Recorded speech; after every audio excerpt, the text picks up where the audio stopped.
Mr. President, I rise today to bring before the Senate a resolution concerning one of our most serious constitutional responsibilities, whether the United States should engage in armed conflict against a particular adversary. The Constitution clearly and intentionally places the power to declare war in the hands of this body, the Congress, not with the President or the executive branch.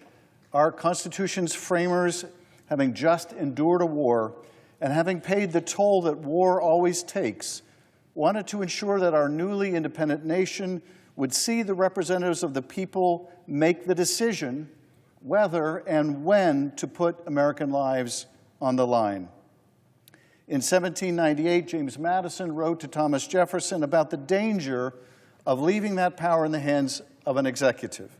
He said, "The Constitution supposes what the history of all governments demonstrates, that the executive is the branch of power most interested in war and most prone to it, has accordingly, with studied care, vested the question of war in the legislature." For the past month, Congress's power to authorize or refuse to authorize the use of power has been usurped by the executive. This administration has carried out at least 4 military strikes against vessels that it asserts have ties to drug trafficking organizations. These strikes were not authorized by Congress. Congress has not been shown the evidence of who exactly was on board these ships, whether they were all headed to the United States or some other destination, or whether they posed an imminent danger of attack on the United States. Such strikes are not legal, and they are not made legal or constitutional by the claim, correctly or incorrectly, with or without evidence, that some or all of the occupants of these boats belong to a list of organizations kept secret by the administration. Being put on a list by the executive branch does not deprive Congress of its vital role in approving the use of force. But such a list, kept hidden from the American people, if used as a justification, may drag our nation into an unintended war. If it were as simple for a president, any president, to claim that war power for himself by placing an individual or a group of individuals on a list, let alone one held in secret, there would be no limiting principle to the executive's use of force, no limits whatsoever, and that is deeply inconsistent with the intent of our framers and the desire of the American people to be kept out of unnecessary military conflicts. Indeed, the President has confirmed that he does not see a limit.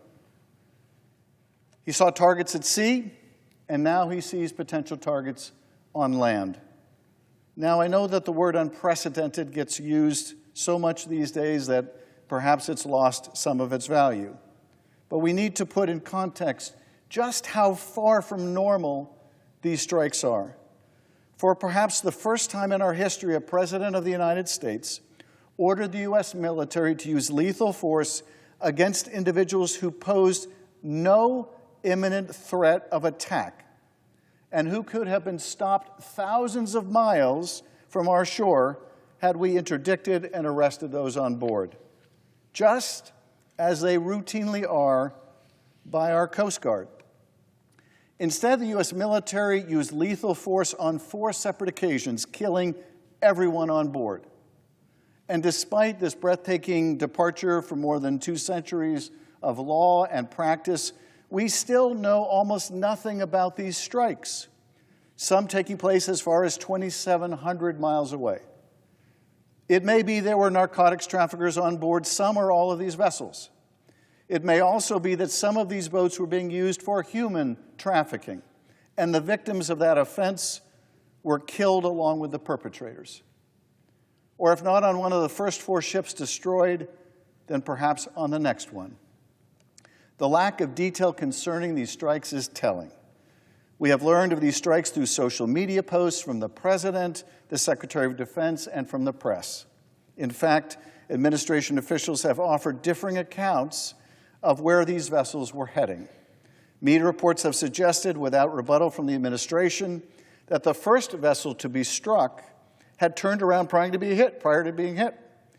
The Secretary of State originally claimed that one of the boats wasn't even heading to the United States. Given our Coast Guard presence in the region with a sizable Navy deployment and expansive intelligence resources, U.S. personnel could have boarded all of these vessels, detained those on board, seized any drugs or cash, and gathered additional information about ties to drug trafficking organizations, just as they normally do. Secretary of State Rubio even acknowledged publicly that this could have been done, but said that the president wanted to send a message by killing all those on board. Now, we all agree that the scourge of drugs is real and that scores of Americans die from such poison every year. We are all committed on both sides of the aisle to battling the importation of illegal drugs, even as we work to beat back addiction here at home. But we are also committed to our Constitution, to a system of checks and balances that wisely place the power to make war in our hands, not an executive that may grow too fond of using it. That is why Senator Kaine and I have introduced a resolution to direct the president to stop engaging in armed strikes against these vessels or the country from which they emanate without the explicit authorization of Congress. And we are here today to ask our colleagues to join us in this nonpartisan vote, in this affirmation of Congress's authority to declare war or to refuse to declare it, to authorize force or to refuse to authorize it. We have been precise and deliberate with crafting it. This resolution does not affect the United States' ability to target terrorist groups covered by Congress's existing authorizations to use military force, including al-Qaeda, ISIS, or its affiliates and offshoots, or address real threats posed by other groups like the Houthis. It also in no way limits the United States' ability to defend our own citizens and interests or to come to the collective defense, self-defense of our allies and our partners. It comes down to this. The president has used our military to strike unknown targets on at least 4 occasions, and he is promising more. With at least 21 people dead and more killing on the way, with the president telling us that strikes on land-based targets may be next, we ask you to join us and reassert Congress's vital control over the war power. And with that, Mr. President, I yield.